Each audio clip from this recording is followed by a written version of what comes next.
So with that, Matt, I'm going to go ahead and turn it over to you to introduce yourself. Hey, good morning, everyone. Right, afternoon, sorry, 12:02. Appreciate you guys taking the time out of your lunch break to meet with us.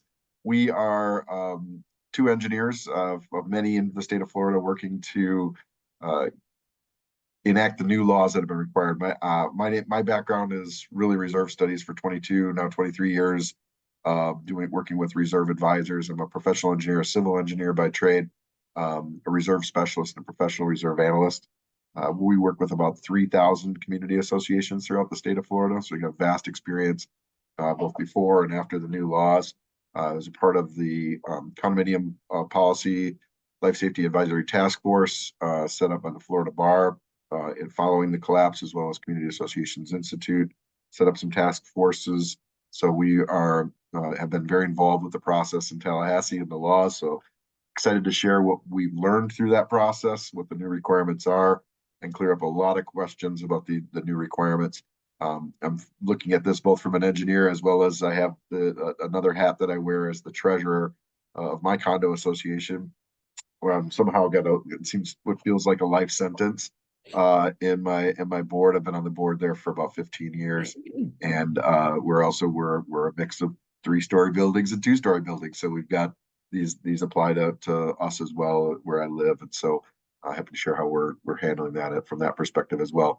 But I'm really pleased to be joined by Andrew Schrader. He is an awesome engineer I've known for a long time with Recon Response. Andy, I'll let you introduce yourself. Awesome. Thanks, Matt. Good afternoon, everybody. My name is Andy Schrader. So like Matt, I'm also a PE professional engineer. I'm a structural engineer. I'm also an SI, which stands for Special Inspector of Threshold Buildings. So I have a lot of specialized inspection credentials. And from the construction background, I'm a CGC, or Certified General Contractor. So I've kind of lived the double life of working on the engineering side of things as well as the construction side and contracting side. I serve as a first responder as well. I work for the state of Florida's Urban Search and Rescue Task Force. So I'm actually their lead engineer, and I have now I'm up to 5 different deployments. Most often I'm deployed after hurricanes to evaluate damaged structures by the state. These are actually during the rescue operations. So my job is to keep the rescue teams safe, or at least as safe as possible. And most recently, I was deployed to the Champlain Tower and Surfside collapse as part of the attempted rescue operations down there. Some of my credentials are down there at the bottom. The big red castle in the middle, that's the United States Army Corps of Engineers. So I'm certified by the Army Corps of Engineers as an urban search and rescue structures specialist. That's what allows me to do what I do with the state of Florida. I already talked about how I'm the lead for the state of Florida's teams, and specifically I'm attached to Task Force 8 in Florida, which is Ocala, Gainesville, and Marion County area, if you know where that is. So that's a quick bit about me, and we'll keep going to the next slide, please. This photo is not taken off the internet. I took this with my phone. This was my daily view during the 3 days that I was down at Surfside as part of rescue operations. I'm bringing this up in part to give you a little bit of information on my background, but also because, of course, it plays into the new legislation that happened afterwards. Next slide, please. This was my kind of daily view while I was there. That is a surveying device called a total station. So what that does is that uses a laser and rangefinder to locate different points on the building. And so most of my job while I was there was to confirm that the building wasn't moving or shifting while the rescue teams were working underneath. And the point of that was to give the rescue teams advance notice if there was potentially something going to collapse, building was going to collapse on top of them while they were working. So that's kind of what I did most of my time when I was out at Surfside. Next slide, please. So in part, actually, I'm sorry, I don't want them to get distracted by this text. Can you go back to the previous slide? Sorry, guys. So ostensibly, on the surface, this Milestone Phase 1 legislation produced by the state of Florida is about safety, right? We don't want buildings collapsing on people anymore. Kind of when you read between the lines, a big part of this bill is also about giving a warm, fuzzy feeling to insurance companies so that they don't leave the state of Florida. And this isn't, I'm not speaking as a representative of the state of Florida, just as Andy Schrader, an engineer. And basically, a lot of this is about how can insurance companies keep in the state and keep working. Well, a big part of that is part of this bill. So yes, it's about safety, but really when you read between the lines, a lot of it's also about making sure the insurance companies are comfortable with what's happening out here. And I think the biggest one of the biggest reasons we can tell that is because a bill that's ostensibly about building safety, now we're also looking at plumbing and electrical and sometimes landscaping if it's over a certain amount, and a lot of things that really aren't related to whether or not the building's going to fall down. So is it about safety? Yes, it is. And has it made direct positive impacts? Yes, it has. But there's a big cost to that benefit that we're getting, as you guys, some of you guys have already seen when you're having to pay for these inspections. So that was just to give you a quick background on my thoughts on why we're here. We can go ahead and keep going. So what the bill lays out is, okay, it says to the engineer, here's what you're going to do: attest the life safety and adequacy of the structural components and determine the general structural condition of the building. Okay, that's simple enough. Really what we're talking about doing is the same inspections that I've been doing for the last 20 years. It's just a visual existing condition survey of a building. So this next part of the bill goes on to say, do we need to do maintenance, repair, or replacement of any structural components? And interestingly, the bill specifically says, hey, engineer, you're not worried about if this actually meets the Florida Building Code or the Fire Safety Code. We don't care about that. We're really talking about life safety. And the translation to all this is, Andy Schrader's translation, is this building going to be the next Surfside or not? It's a pretty simple question. And you would think it could be pretty simply answered. But we'll get into some reasons why things start to get convoluted and confused as we go through the inspections. But that's kind of the basic building block of what the bill tells the engineer to do with the information that they see out there. Next slide, please. The bill goes on to say this: phase 1 inspection, visual examination of components of the building. And they say it's qualitative, meaning non-quantitative. We're not talking about numbers. We're talking about descriptions. We're talking about using adjectives, words like bad, very bad, or deadly, dangerous. Those are the kind of things we're talking about when we're looking at a phase 1 inspection. The purpose is not to say, hey, you have 100 cubic feet of concrete repair here. We're also, as we said, it's visual. It's a visual inspection of accessible components. So we're not making cuts into the building. We're not making openings. So that's more detail that this bill gives us and kind of more descriptions. Next slide, please. The big question that as the engineer you're trying to answer is, does quote unquote substantial structural deterioration exist? If so, then the bill says you need a phase 2 inspection. We'll talk in a second about why different engineers have different opinions about that, but that's the big question: substantial structural deterioration or not. And the bill defines substantial structural deterioration in this way. I'm not going to read the whole thing to you, but I just want you to see it there. And it's important to know that the Florida Building Code actually has a different definition, which I'm not going to get into, but it's funny because they came up with their own idea and kind of ignored what the building code says about what's substantial structural deterioration. The key point is something that it impacts the general structural condition and integrity. General in this sense means the overall structural condition. To put it another way, is what I see here have the potential to bring down this building or collapse a part of this building. The bill spells out that it does not include surface imperfections like cracks, peeling paint, signs of leaking. Like if you see that, that's not damage. It might cause you to say we need to do more investigation, but that in and of itself is not substantial structural deterioration. So you guys can put in the comments if you want, is concrete spalling substantial structural deterioration? I'm going to give it about 10 seconds here. You can put in some answers for, is concrete spalling substantial structural deterioration? And then I'm going to give you my my very technical engineering answer, which is it depends. We'll talk more about that in a few moments. Next slide, please. So I always make the comparison of engineers to medical doctors in terms of you're going to get different opinions depending on who you talk to.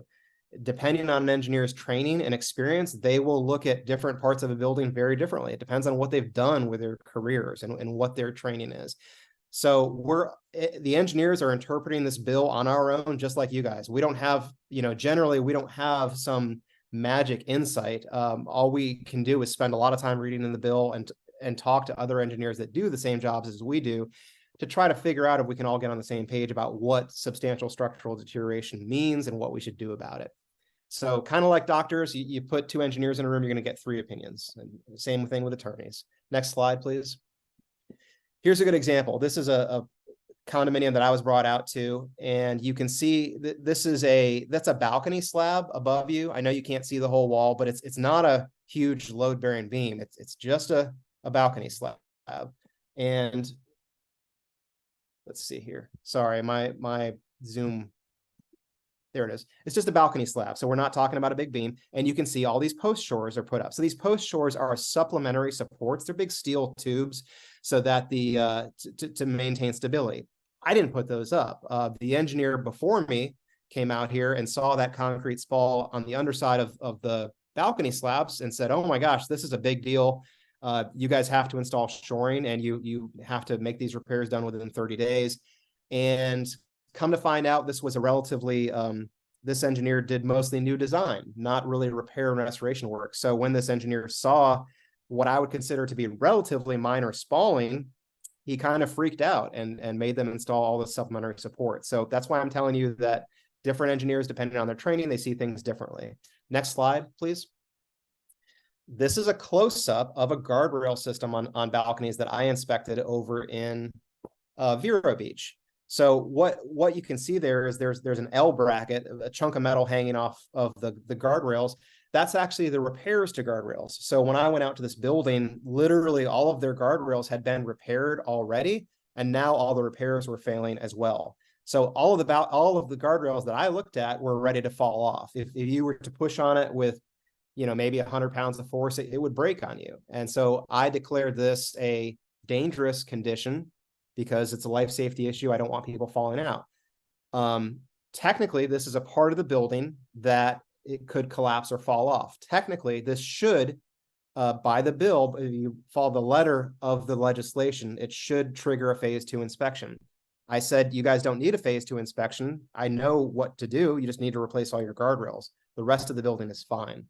So that's an example of me as an engineer making a judgment call about what I think the intent of the bill is trying to do. So in this case, yes, they had substantial structural deterioration in the sense that all their guardrails were bad, but no, I did not make them, I did not require a phase 2 inspection. Next slide. These are the things that have to be included in a phase 1 report. I'm going to run down these real quickly. So basically, how did you perform the inspection? Usually it's going to be visual inspection of accessible surfaces. Sometimes we might use a drone. Identify substantial structural deterioration. We just talked about that. Describe the extent and how are you going to fix it? Okay, next slide. This is all in the bill. So this is what must be in any phase 1 report you get is these 6 items. Item number 4, whether it's dangerous or unsafe conditions. 5, what's the basic, just describe how you're going to repair it. This doesn't mean repair drawings or permit drawings. It just says what type of things are you going to do here for items that are not substantial structural deterioration, for items that are kind of maintenance type things. And then does anything need to be inspected further? So those 1, 2, 3, 4, 5, 6 are the things that must be in every single phase 1 milestone inspection report. Go on, please. And then the report goes to 1, the association, and 2, the local building department. So the engineer should be sending that report to both parties at the same time. And then number 3 is a joke, the trash can of the local building official. That's because for the most part, building officials are not set up to look at these reports. A lot of times they don't know what to do with them. They don't have staff to read all these reports. So different counties around the state of Florida are treating this very differently when they receive milestone inspection reports. Most of the time when I send in an inspection report, and I've sent in 27 now, I don't hear a thing back from the building department. So your mileage may vary, as the saying goes. Next slide, please. Now in a phase 2, and I'm not going to read this whole thing, I'm just going to go down this very quickly, but I'm going to say the phase 2, it means, okay, we see something is going on here. We need to find out more information. Usually a phase 2 is going to involve destructive testing, hopefully in a place that's not terribly disruptive to the association. So phase 2 in and of itself isn't bad, it's not a bad thing, but it does mean that the engineer needs more information. Okay, that's kind of the point of a phase 2. Next slide, please. For me personally, I've done 27 milestone inspections to date. Out of those, 2 have required a phase 2 inspection. One down in Sarasota was a 3-story building with a very large concrete beam and wood decks that were obviously leaking. And I'm gonna have to make them open up those decks so that I can see, because I think it's leaking long enough that the wood is now bad. And then another building in St. Pete Beach, this is going back about 6 weeks ago now. They have a crawl space. No one had been inside this crawl space for 40 years. Maybe plumbing and HVAC technicians, but not an engineer. I found 20 columns that were essentially splitting open. I told the building department this is a dangerous condition. If they don't install shoring in the next 30 days, they're going to have to evacuate. And what do you guys think I heard from the building department? Didn't hear a thing from the building department. They said, okay, send us a report. So it's kind of wild how things are working right now. Next slide, please. We were talking about if there's concrete deterioration, is that substantial structural deterioration? My answer was, it depends. You're going to see concrete cracking on a 30 or 40-year-old building. You're going to see concrete spalling. It's where it's happening that's the bigger question. Major spalls and columns, foundations, large transfer beams, things like that. If there's big spalls there, that's what for me would be substantial and what would trigger a phase 2. Next slide, please. This is an example this is a representative column from that building that I looked at in St. Pete. And it's hard to tell, but this column is actually kind of bowed out. It is at the point of failing. And probably within another 3 to 5 years, if we hadn't caught this building would literally have been the next Surfside, because it would have made progressive collapse around the perimeter of this building. You would have seen multiple columns collapsing one after another, because this is not the only one that's like this. There's about 10 more that are like this, and about 20 overall that are bad. So that's the positive side that's come out of this inspection, that finally now these condos are in some cases being forced to perform these inspections. Next slide, please. What do you want to look for real quickly? If you're getting a milestone inspection performed by an engineer, you want a structural engineer. Weird thing about Florida engineering laws, I could have gone to school to be a chemical engineer, and then as a PE, technically, I could perform milestone inspections right now. And I'm seeing it. I'm seeing engineers out there that aren't structural engineers. So when you look them up at myfloridalicense.com, look to see an SE credential for structural engineer, or sometimes you'll see FRSE, which is board recognized structural engineer. And make sure they're a company that specializes in repair and restoration, because this is a relatively small community. That's going to make sure that they're familiar with what they're looking at. And I think that's the conclusion of my slides. And if so, yep, it is. And so I'm going to go ahead and hand it over to Matt now, who can talk about the reserve study. Thanks, guys, very much. And I'll be available for questions at the end. Thanks, Andy. Great stuff. And I just want to emphasize on that kind of your last slide there, and based on what you said and what I'm taking away from your presentation, is it's so important to partner with an individual that is not only qualified, but is going to use good judgment and be reasonable. I think that there's a lot of fear, a lot of concern from board members on what we're going to find and how much these things are going to cost. How am I going to explain this to my membership that's already maybe having difficulty with the fee increases due to insurance and other things? To be able to have an engineer that is not going to over-engineer things, is going to be reasonable, but also going to know what they're looking at and provide good judgment, and be able to help explain that to your membership is extraordinarily important. And I think the same goes for this new structural integrity reserve study product. And you're absolutely right, Andy. I have a PE and many of our engineers at the company do, but we're not providing milestone inspections for that very reason, that we do not specialize in that type of work, and don't feel it would be appropriate. That's kind of the requirement from an ethical standpoint for licensed engineers in Florida, that yes, you can have a PE and it can be a chemical engineering, but if you are not familiar with whatever it is that you're working on, and then you have an ethical responsibility not to do that work and to only take on assignments from which you're well versed in, and that's where I think there's some concern, and I would be cautious if you're looking at folks that are out there too. We've seen some horror stories, I think, of people doing these studies because they see it as an opportunity, of course, for business, and not always the most qualified. But just to get in a little bit, a few quick slides about the structural integrity reserve study. We didn't really mention, but the milestone inspection too, I just want to add, that's required for all buildings 3 stories or more that have an age of 30 years. There was the initial law said at 25 years if it's closer to the coast. Now it's for buildings that are 30 years or more. For the structural integrity reserve study, this is a brand new type of study, and this is actually required on all buildings, regardless of their age, as long as the community has buildings that are 3 stories or more. And it's a new product. It never existed before until the Florida legislature created it, much like the milestone inspection. There were very similar studies being done, building condition surveys, et cetera, and traditional reserve studies, but this is new, specific to condominiums and cooperatives in the state of Florida. Next slide, Matt. And it's required. So generally, like I said, if the community has 3 stories and higher, it's required every 10 years. Stories are determined by the Florida Building Code now, which there's been some question about that, but generally anything with a floor and a ceiling and is like between 7 and 12 feet is considered a story. So even even buildings that are like have parking on the first floor and then 2 residential above still would be considered 3 stories. And it's related to specific, so that the SIRS, whereas Andy mentioned the milestone inspections really related to specific structural elements, they came up with a little bit more extensive list for the structural integrity reserve study, or SIRS, as we're calling it. And I think we have that list on the next slide, Matt. Oh, sorry. These are items that, sorry, forgot there's more clicks on this presentation. These are items that were specifically adjusted in the latest round of legislation. So this only applies to residential condos. They made it clear that it's only going to apply to 3 stories or more, and it's required every 10 years. Go ahead, Matt. So the items included in the SIRS are the roof, the structure, including load-bearing walls and primary structural members.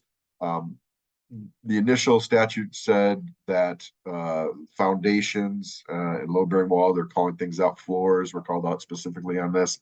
The Bill 154, which was passed back in June of this year, just clarified that to structure and point B now, but really that means anything in the building that supports a load. So it's going to still include foundations, so include floors, load-bearing walls, balconies, et cetera, would be part of the SIRS.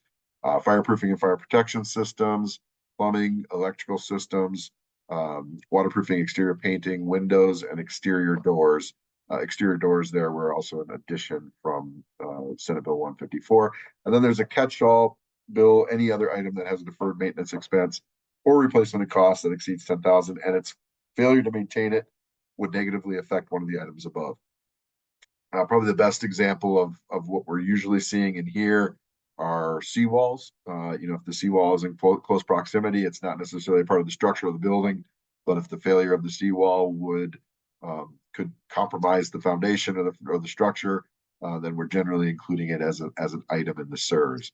Interestingly, what's not included in this is some other really big expenses, things like elevators and air conditioning, but those are kind of handled in a traditional reserve study. Next slide. And go ahead and click again, Matt. They clarified initially there was concern that the windows, which are generally the owner's responsibility, would have to be a part of the SIRS.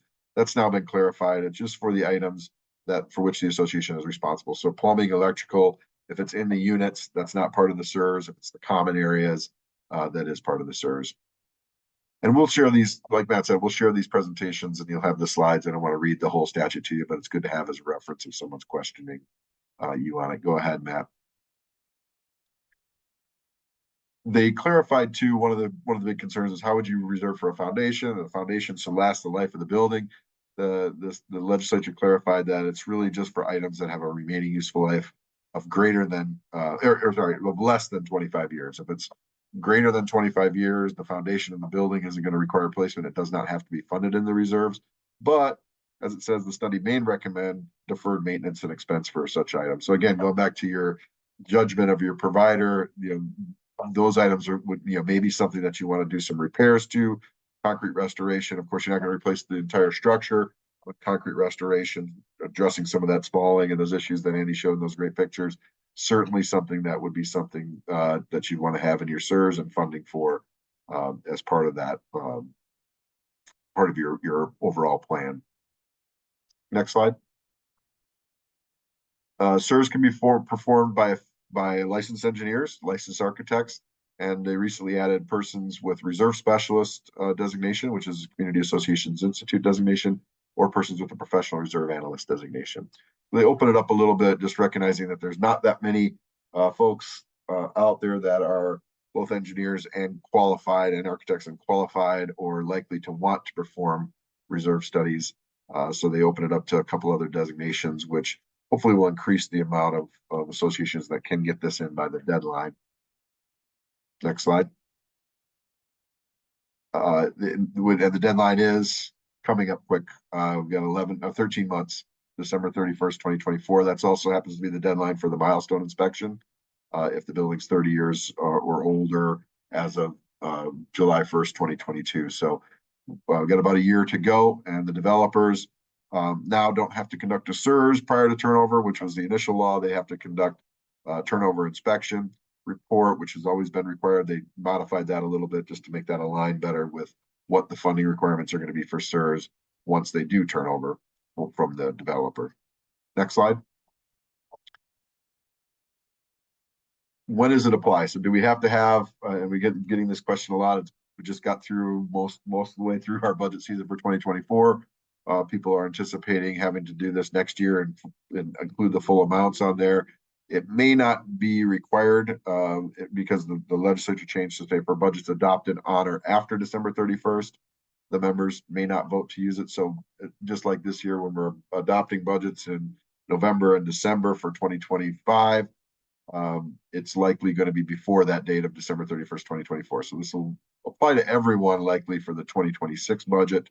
No reason to necessarily wait, but there is probably one more budget process for most associations before the full funding requirements go into place. And this they clarified that this only applies to associations that must obtain a SERS. So the initial law kind of made this part read that it would for all buildings, but this is really again just for those buildings or for those communities that have buildings 3 stories or more. And then they added that it can include not always just replacement of those items again, but deferred maintenance costs. Next slide, Matt. Kind of covered this previously, so we can keep clicking through here. I know we're getting short on time. We wanted to get through this in a reasonable amount of time. They did mention an alternative funding method. This is something that I think they're going to be exploring again in Tallahassee this upcoming session, which starts in January. Right now, it's carved out for 2 associations that we know of, one in South Florida, one here in the Tampa Bay area. But it's only for associations that operate 25, multi-condominiums that operate 25 individual condominiums. And these are kind of grandfathered in from prior to the statute being created. So it likely at this time doesn't apply to your association unless you're in one of those 2 of the 60,000 associations in the state. Next slide. You can still waive reserves for non-structural items. So we mentioned air conditioning, elevators, those types of things can still be waived. 1 or 2 story condos, if you don't have 3-story buildings, you don't have to have a SERS, you can still waive. But they did raise the bar. So this actually applies to this current budget season, next budget season. If you're waiving reserves, you now require a majority of the voting interests to approve the waiver, which formerly used to be just a majority of the quorum. So there's a higher bar, like I said, higher requirement to get a waiver of reserves, and really that's kind of based on the case studies and those task forces that were provided that said, this waiving, the continual waiving of reserves is put our boards sometimes in impossible situations, and we've got to avoid that. Next slide, Matt. What if we don't do it? And I've had a few board members tell me, you know what, the state's never going to find out if we did it or not. There's no requirement to put your SERS to the local building authority. What if we don't do it? Well, it's a breach of the fiduciary duty. They put that right into the statute. But more importantly, I think the the insurance companies and mortgage companies will probably be, again, the ones that are, like Andy said initially, are going to be looking for these reports. And if you're not doing it, it's going to be very difficult to get your directors and officers insurance. It's going to be very difficult to sell units in your condominium because you don't have the proper reports done. The reports are required to be shared with any prospective buyer in a community, interestingly. And again, this is some area I do think there might be some more legislation coming regarding the transparency and disclosures of the CSRS and a lot of things for that matter, primarily in response to some of the bad actors that have boards of directors that have kept things from their membership and actually done more worse things. Generally, of course, in Southeast Florida, that's where that normally happens. But nonetheless, there's likely to be some legislation that's going to require more transparency to that. So it is not advisable to wait or to ignore this law. Matt? Pooled reserves still allowed, although now because of the restrictions, we're going to only really have one pool. I'm sorry, we're going to have two pools instead of one for your structural items, one for your non-structural items. And the next slide talks about, do we have to have all the funds available in 2025? The DBPR has said, well, that depends. It's up to the provider of the CSRS, and what I'm telling you is really you only need all the money in 2025 if you have the project in 2025. Generally, we allow what's called baseline funding, and I'm going to go through this quick case study here to wrap up. There's 4 different funding goals that we recognize in a reserve study provider world. Full funding is maintaining 100% of the reserve funding balance. This is not the same as having a fully funded budget. This is having a fully funded balance. In Florida, we allow threshold funding, or like I said, baseline funding, which allows a cash flow that never falls below zero to meet the state requirements of full funding and not have a need to waive reserves. So again, go back to the next slide is just a quick case study. This was a building that we worked with, 130 unit condo, 28 years old. They had about $1 million in reserves, but they were only 38% funded. And so if we wanted this building to get to 100% funded in a 2-year period, it was going to require over $1 million contribution per year for 2 years, an increase of almost $600 per unit, and then a decrease down to $291,000, which is still about $100,000 more than they were contributing. But it was just an enormous increase to get to a fully funded balance, or 100% funded. Next slide, Matt. If we looked at it over 5 years, the increase wasn't quite as dramatic, but it was certainly significant, still over almost $300 a month per unit to get to 100% funded over a 5-year period. This graph, sorry, I should have mentioned this earlier. The red bars are the expenses, the green bars are the income, the contributions to the reserve, and the blue line is the balance. Next slide, Matt. Same case study now here, but we're looking, instead of trying to get to a 100% funded, we're looking at what we call threshold funding, just keeping the reserves from falling below a certain point. We set that point here at about 20% funded, right about $500,000. Same building, same expenses, just a much more palatable increase of about $29 per month per unit. Next slide. And this is even allowed, although I wouldn't advise this, but you can take the reserves all the way down to zero. As long as the cash flow doesn't go negative, this community could go, could comply with the laws at an increase of $8 per month per unit. So you can see the wide range of options here for communities. This one, we're spending in total $5 million over 20 years. It makes sense to put about $5 million into the contributions. Those previous examples were putting over $7 million in. This example only puts $4 million in. We try to balance, kind of cash in and cash out. And cash flow is something that's very important with reserves, and so that's what we're usually targeting. Again, to have a reasonable plan that's fair and equitable for the owners. So I think I've got one more slide, and then we can take a couple of questions. And there's probably not going to be enough engineers, reserve specialists, or professional reserve analysts to get all these done by the end of next year. So I would encourage you to move on this if you haven't. And really, the whole key with all of this is transparency to the homeowners. Buyers, the rest of the industry is also going to be looking. And I'll just state it one more time, as we've already kind of covered that, but make sure you're partnering with professionals that will help you, engage the community, help you communicate to the community. I know we have a lot of board members on the call today, and it's not your fault that the buildings are aging. It's not your fault that costs are increasing. It's not your fault that these laws are in place. The key is to make sure that you are being transparent with the community, again, to help them understand the situation that the building's in. And both of these services, while different purposes, different inspectors, are really going to help ensure that the value of the units as well as the safety of the building.